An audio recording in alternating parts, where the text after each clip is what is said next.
Bismillahirrahmanirrahim. Assalamualaikum warahmatullahi wabarakatuh. Selamat sore semuanya. Selamat bergabung live sama Teteh Him ya pada sore hari ini. Seperti biasa ini Teteh mengikuti live sore hari ini mau menunggu ke adzan maghrib ya. Mudah-mudahan kira-kira setengah jaman ini ya ada sesuatu hal ilmu yang dapat kita ambil, manfaatnya bagi kita semuanya. Bismillahirrahmanirrahim. Alhamdulillahirabbil alamin wassalatu wassalamu ala asrofil anbiya'i wal mursalin wa ala alihi washabbihi ajma'in, amma ba'd. Tadi ada yang bertanya, katanya pengen dong sarannya agar kita itu sholatnya khusyuk. Masya Allah. Ini pertanyaannya mudah dibuat tetapi agak sulit untuk dilaksanakan. Ya, ini agak sulit untuk dilaksanakan karena kalau kita berbicara akan khusyuk, memang khusyuk itu terbagi menjadi beberapa tingkat ataupun beberapa derajat seperti itu ya. Nah, dan Teteh ini ingin menceritakan khusyuk bagi kita yang tingkatannya awamul mu'minin. Karena kalau misalkan untuk derajat yang paling tinggi, kalau kita berbicara khusyuk di dalam salah satu referensi kitab, kalau satu kali saja kita sholat fardu, satu kali saja kita melaksanakan sholat fardu apa aja, kita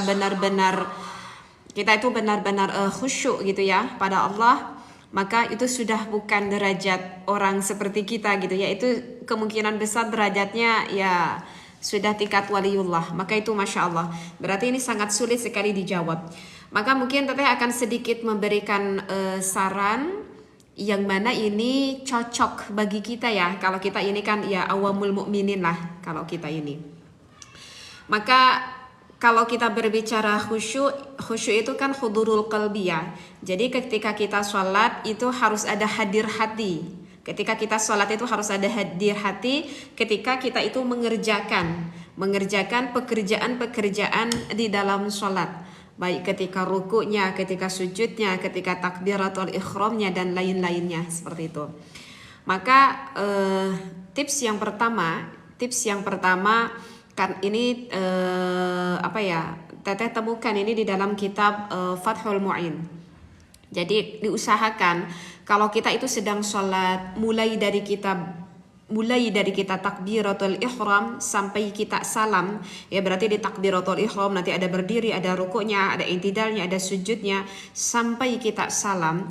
Diusahakan kita itu mata kita itu fokus. Thank you Kakawa. Mata kita itu fokus kemana? Kita melihat ke tempat sujud. Ya, kalau biasanya kita sholat biasanya pakai sejadah ya. Maka diusahakan ketika kita sholat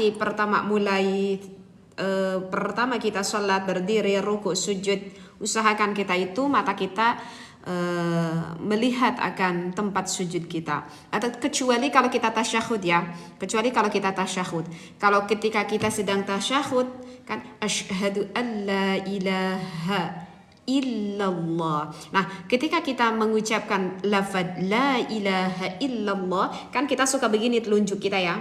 Telunjuk kanan kita ini kan begini. Maka sunnah kalau kita sedang mengucapkan la ilaha illallah, mata kita itu melihat ke telunjuk ini. Yang tadinya kita melihat ke sejadah ketika kita mengucapkan lafaz la ilaha illallah, maka mata kita tertuju kepada telunjuk ini. Seperti itu. Nah, kenapa tips yang pertama Teteh sarankan itu matanya itu melihat ke sejadah kita atau ke tempat sujud kita? Karena di dalam kitab Fathul Mu'in kan itu ada bahasa wasunnah. Jadi wasunnah itu adalah disunnahkan idza matun nadhri mahallihi sujudihi. Ya kan seperti itu. Jadi teruslah ketika kita sholat melihat tempat sujud. Kenapa? Li'anna dzalika aqrabu ilal khusyu'i. Karena kata di dalam itu kitab, kalau kita fokus mata kita melihat itu akan lebih mendekatkan diri kepada kekhusyuan kita ketika kita sedang sholat. Jadi kan kalau misalkan kita matanya lihat ke kanan, ke kiri gitu, ke depan gitu ya, takutnya nanti kita fokus terhadap orang yang ada di depan kita. Seperti itu. Kemudian apalagi ya?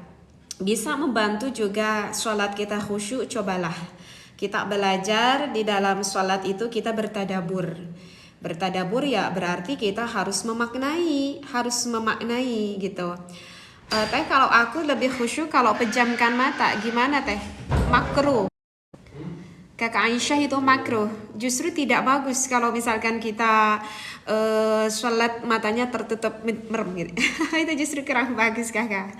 Ya, ada sebagian ulama yang mengatakan justru itu adalah makruh Kak Aisyah.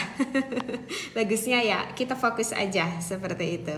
Ya, oke. Yang kedua coba kita bertadabur akan makna, merasapi akan maknanya, mengingat makna yang kita baca, ya. Dan ya Kak Aisyah. Dan aduh gimana teteh aku bisa mau bertadabur. Bagaimana itu aku bisa bertadabur? Wong artinya aja aku nggak tahu, ya belajar. Tapi kan aku sekarang sudah tua. Emang kenapa kalau sudah tua? Banyak saat teteh ini mengajar ibu-ibu, satu hari cuman satu ayat aja. Alhamdulillah. Kalau misalkan kita punya niat, kalau meskipun usianya udah 50 tahun, alhamdulillah teteh tuh belajarnya sedikit-sedikit gitu. Misalkan kalau sama ibu-ibu. Misalkan hari ini kita belajar misalkan Alhamdulillahirrabbilalamin, misalkan gitu ya, segala puji yang empat hanyalah milik Allah, begitu kan. Misalkan Ar-Rahmanir Rahim, hari ini udah belajarnya Ar-Rahmanir Rahim aja. Ya Allah yang maha welas asihnya, Malik Yaumiddin, yang mengetahui akan hari kiamat. Udah belajarnya satu kata aja. Tahu-tahu nanti selama 2 bulan kita tahu-tahu udah refleks, kita hafal. Dan itu kalau kita tahu satu ayat, kita aplikasikan kepada sholat kita setiap hari. Emang agak bingung sedikit, tapi nanti lama-lama tuh ya biasa seperti itu ya. Jadi kalau yang misalkan belum belajar, ayo belajar.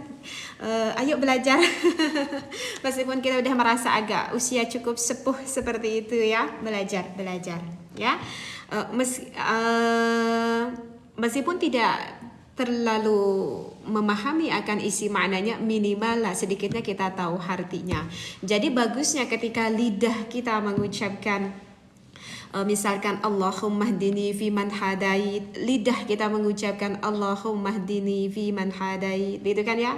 Atau misalkan ketika lidah kita mengucapkan iyyaka na'budu wa iyyaka nasta'in, bagusnya hati kita berkata hanya kepadamu ya Allah, gitu kan. Iyyaka na'budu, hanya kepadamu ya Allah aku beribadah, wa iyyaka nasta'in, dan hanyamu kepadamu ya Allah aku meminta pertolongan. Bagusnya seperti itu. Ketika lidah berkata, hati kita fokus akan maknanya. Maka insya Allah ketika kita sholat itu nggak kemana-mana gitu ya. Atau misalkan masih belum bisa ya, untuk sementara ini gini aja deh. Oh kita ini sekarang sedang membaca Fatihah. Oh sekarang ini kita sedang ruku. Oh sekarang ini kita sedang sujud. Kita udah sampai ke Amerika, kembali lagi, kita kan sedang sholat nih, kita sedang ruku. Seperti itu ya. Mungkin itu adalah 2 tips yang sedikit membantu ya. Hajar jahanam deh. Ngelanjut itu kakak Tri yang malam. Ini serius nih, sampai sekarang teteh belum tahu hajar jahanam apa. Kayaknya teteh nanti harus searching ke Google nih. Oke. Dan ada lagi tambahan, teteh masih ingat, itu ada kaifiyah agar kita bisa khusyuk. Coba itu ada di dalam kitab Bidayah, karyanya Imam Al-Ghazali.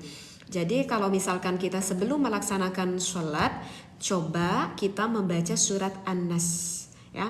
Coba kita membaca surat An-Nas, Qul a'udzu birabbin nas, sampai beres gitu kan, agar nanti kita itu dijauhkan, berlindung dari setan yang terkutuk. Setan itu yang alladzi yuwaswisu fi sudurin nas, yang mana setan itu yang selalu mengwas-waskan akan hati kita. Jadi ya itu ada di data, pernah teteh juga baca di dalam kitab Bidayah. Coba kalau misalkan kita sebelum melaksanakan sholat, baca dulu surat An-Nas, seperti itu. Nah ini mungkin kakaknya tadi yang bertanya, kalau misalkan kita pengen sholatnya khusyuk, ini sedikit, mudah-mudahan ada sedikit yang dapat membantu tips-tipsnya ya, yang pernah teteh ketahui, yang pernah teteh baca di dalam beberapa kitab. Dan ini memang yang sangat cocok sekali tips-tips ini bagi kita ya, tingkatan awamul mukminin kalau kita ya. Oke. Maaf teteh, apa ini?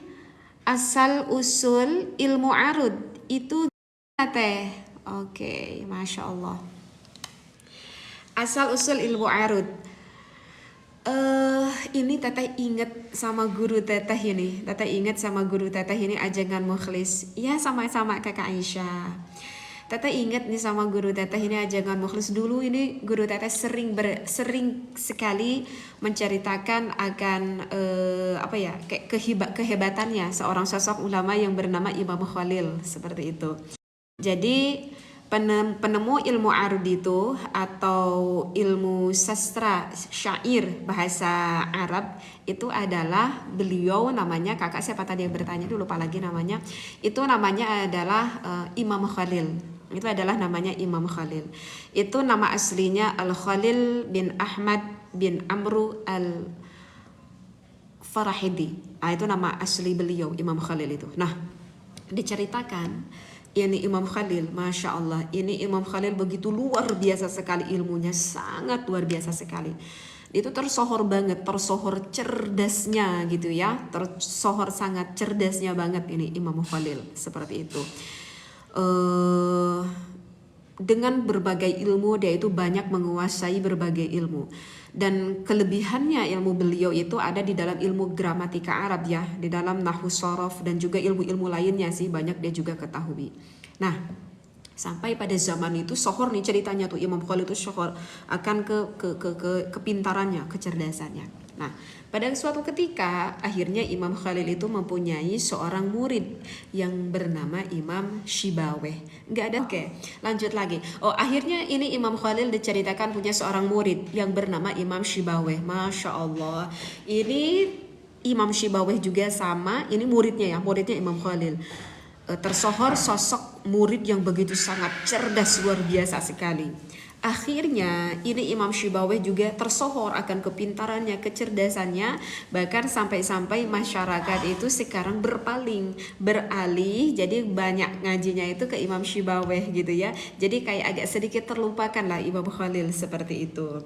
Nah, akhirnya pada suatu ketika Imam Khalil itu kemudian riyadhah, kemudian menepi dan kemudian bermunajat gitu ya kepada Allah. Di depan mana? Di depan Ka'bah. Berdoa kepada Allah. Berdoa kepada Allah apa yang dipinta oleh Imam Khalil kepada Allah. Ya Allah, aku menepi, aku berriyadhah gitu ya. Semoga ya Allah aku ini diberikan ilmu yang baru. Bahkan ini Imam Khalil meminta kepada Allah ingin diberikan ilmu yang baru yang mana orang lain tuh belum pernah mengetahui akan ilmu ini. Masya Allah. Apa yang terjadi? Akhirnya Allah mengijabah akan doanya Imam Khalil. Nah, ceritanya sudah berriyadhah, kemudian Imam Khalil mau lekas pergi. Setiap selesai berriyadhah, kemudian Imam Khalil mendengar suara-suara alam gitu ya. Mungkin mendengar kayak suara air, kayak suara-suara alam aja gitu ya.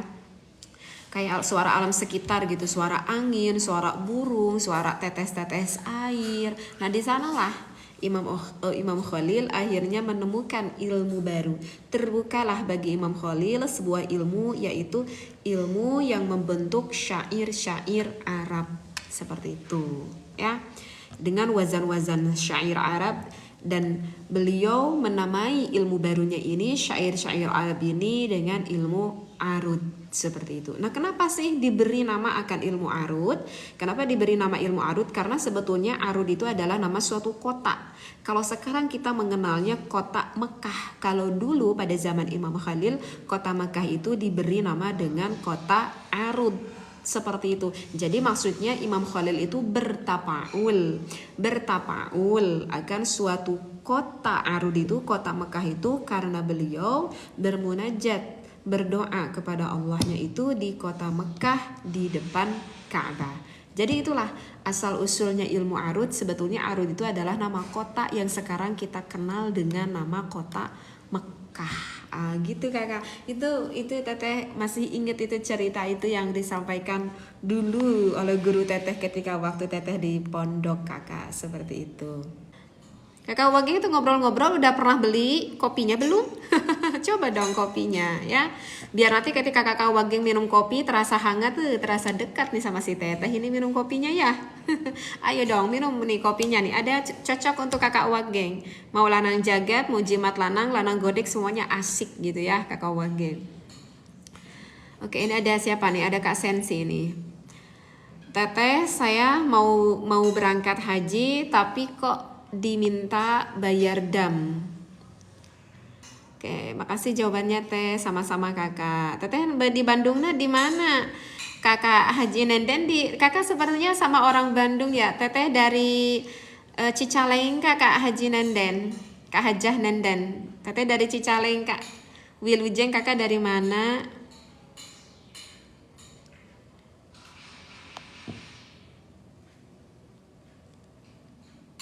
Dam itu denda Teh. Oke, siap. Oke, katanya begini tadi ada yang bertanya katanya Teh mau berangkat haji tapi kok pihak travel sudah meminta saya bayar dam gitu. Sedangkan katanya mungkin maksud beliau yang bertanya itu beliau itu tidak melanggar apapun gitu ya. Tetapi dalam berhaji kok udah dibayar denda duluan, mungkin seperti itu, dan hukumnya mungkin seperti gimana mungkin ya yang dimaksud Kakak bertanya. Baik Kakak. Mungkin itu Kakak kenapa sudah kena dam duluan Kakak, ini siapa Kakak Sensi, mungkin Kakak kenapa sudah kena dam duluan, mungkin itu Kakak itu damnya dam tamatu mungkin Kakak. Karena kan di dalam berhaji itu kan Kakak ada 3 bentuk dalam berhaji itu. Yang pertama itu Kakak ada yang dinamakan dengan haji ifrad. Kalau haji ifrad itu Kakak jadi berhaji dulu kakaknya itu, melaksanakan haji dulu, nanti kalau udah setelah selesai rangkaian haji gitu ya. Hello Kakak Bre. Barulah nanti kita melaksanakan umroh. Kalau haji ifrad. Nah, ini maka kalau haji ifrad ini baru nggak perlu kita membayar dam. Biasanya ini yang kloter-kloter terakhir gitu ya, yang berangkatnya dari Indonesia ini ya, sehingga didahulukan melakukan ibadah haji dulu. Nah, ini namanya adalah haji ifrad seperti itu. Nah, yang kedua Kakak itu ada yang dinamakan dengan haji qiran. Kalau haji qiran itu berhaji dulu, berhaji tetapi dibarengi dengan umroh, jadi sekaligus gitu ya. Jadi niatnya ketika ihramnya itu 2, niat haji sama niat umroh seperti itu. Nah kalau ini namanya adalah haji qiran. Nah mungkin yang tadi Kakak bertanya ini sepertinya Kakak masuk ke haji yang ketiga Kak. Itu kalau haji yang ketiga itu adalah haji tamatu. Jadi kalau haji tamatu itu melaksanakan umroh dulu. Itu kalau tadi ifrad haji dulu, kalau tamatu itu biasanya umrah dulu. Nah ini biasanya kloter-kloter awal ini biasanya yang berangkatnya gitu ya. Jadi umrah dulu, nanti setelah umrohnya selesai baru nanti. Nah yang ketiga itu ada Kakak haji tamatu. Jadi kalau haji tamatu itu Kakak umrah dulu, baru setelah itu sudah mendekati waktu puncak akan melaksanakan ibadah haji gitu. Nah baru kita berihram haji seperti itu. Nah jadi Kakak kalau haji qiran dan dan haji tamatu itu memang wajib membayar dam dulu gitu Kakak. Seperti itu ya. Karena kan ini ada juga di dalam surat Al-Baqarah ya. A'udzubillahi minasyaitonirrajim. Jadi faman tamatta'a bil umrati ilal haji famastaysara minal hadi. Faman lam yajid fasiyamu thalathati ayyamin fil haji wa sab'atin idza raja'tum. Nah itu kalau kita lihat dari referensi ayat Al-Qur'annya. Jadi faman tamat ta'dil umrati ilal haji, maka bahasanya seperti itu. Jadi kalau misalkan siapa yang mengerjakan umrah sebelum haji, yang dimaksudkan ini adalah haji haji tamatu, famastaysara minal hadi. Ya, maka dia itu wajib menyembelih. Hadi itu maksudnya seperti itu, wajib menyembelih seperti itu, yang mudah didapat. Faman lam yajid fasiyamu thalathati ayyamin fil haji wasab'atin idza raja'tum. Maka kan di dalam ayat itu dilanjutkan, tetapi jika kita tidak mendapatkannya, maka kita wajib berpuasa 3 hari di dalam masa haji dan 7 hari setelah kamu itu kembali. Nah, jadi mungkin Kakak ini travelnya berencana semua jamaah hajinya itu untuk melaksanakan hajinya itu termasuk ke haji tamatu. Mungkin gitu mungkin Kakak ya. Aduh ini maaf ya kalau ini yang bertanya kopi ini maaf nih Teteh, kalau misalkan Teteh menjawab pertanyaan Teteh ini enggak suka fokus ini ke apa ya, suka enggak fokus ini Teteh ke komen-komen ya, seperti itu. Hiji deui memberenannya kaburu azan. Aduh di sini udah mau keburu azan nih di tempat Teteh, di tempat kalian udah pada azan belum? Oke. Ini apa ini? Ini maaf ya, oke Teteh sama Teteh agak di scroll aja. Katanya Teteh, di rukun iman kan iman kepada malaikat itu nomor 2. Sementara iman kepada Rasul itu urutan katanya nomor 4 gitu ya. Iya, oke. Kemudian mungkin ini kakak berpikir bahwa malaikat itu lebih mulia, maksudnya seperti itu. Ini jeli sekali nih yang bertanya. Jeli sekali yang bertanya. Oke, baik. Masya Allah ini ada nih. Oke, ini Teteh mungkin akan menjawab ini pertanyaan yang terakhir ya, karena di tempat Teteh sekarang mau adzan. Ini mungkin ini udah tanggung sama Teteh dibaca ini komennya ya. Oke baik, kakak Tommy, mungkin kakak berpikir bahwa rukun iman teh kan ada 6 ya Teh. Yang pertama kita iman pada Allah, pada malaikat, kepada kitab, pada Rasul. Nah mungkin ini yang berpikir kalau begitu Teteh iman kepada malaikat sepertinya lebih berpikir mungkin malaikat itu lebih mulia daripada Rasul. Sedangkan kita ketahui Teteh kalau misalkan manusia itu derajatnya lebih tinggi daripada malaikat. Lalu kenapa? Mungkin berpikir seperti itu ya. Oke. Jadi gini kakak ya. Urutan di dalam rukun iman itu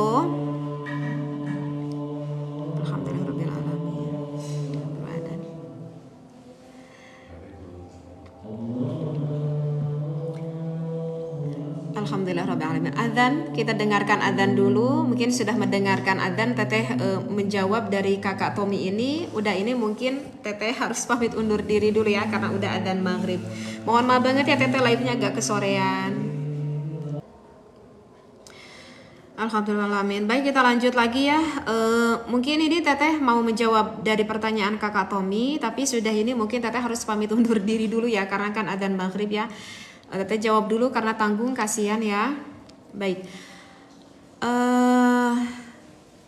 Begini kakak.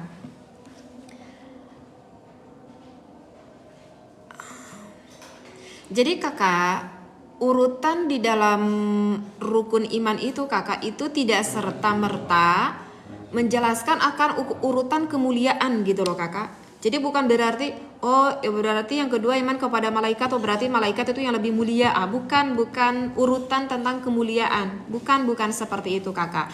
Nah, maka itu kakak ada 3 alasan sebetulnya. Nah, yang pertama itu kita lihat dari urutan sesuai hadisnya. Kan ini hadisnya sahih ya kak, yang diriwayatkan oleh Sayyidina Umar radhiyallahu anha. Mungkin kita udah sering banget radhiyallahu anhu. Mungkin kita sudah sering mendengar ya akan hadis ini. Ketika pada suatu ketika kan ada datang sosok seorang malaikat yang menyerupai sosok seorang laki-laki.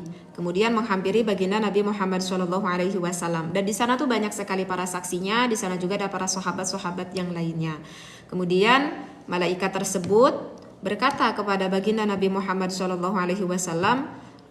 iman itu apa, yang seperti itu. Maka kan baginda Nabi Muhammad itu menjawab, yang pertama itu iman pada Allah, seperti itu kan, iman pada Allah, iman pada malaikat, iman kepada kitab, iman pada Rasul, hari kiamat, dan qada qadar. Nah itu alasannya seperti itu kakak. Jadi bukan berarti menunjukkan akan kemuliaan, tetapi ini dari urutan sesuai hadisnya, seperti itu ya.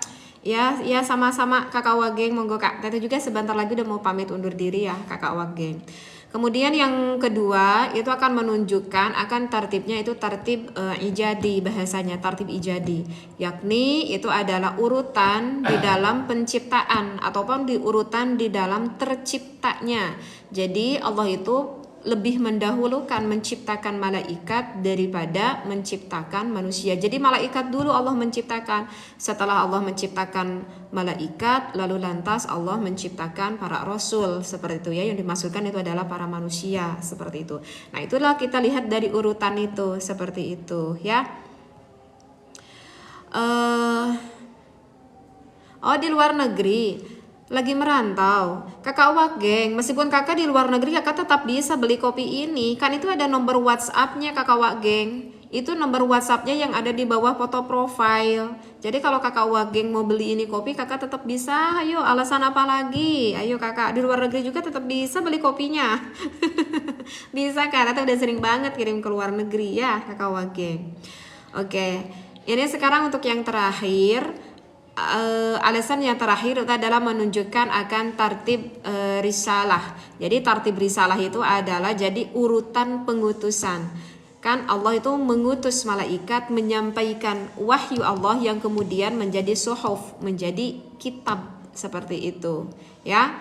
Nah, untuk disampaikan kepada para nabi dan juga kepada rasul. Maka urutannya Allah, malaikat, kitab, kemudian rasul, seperti itu, ya.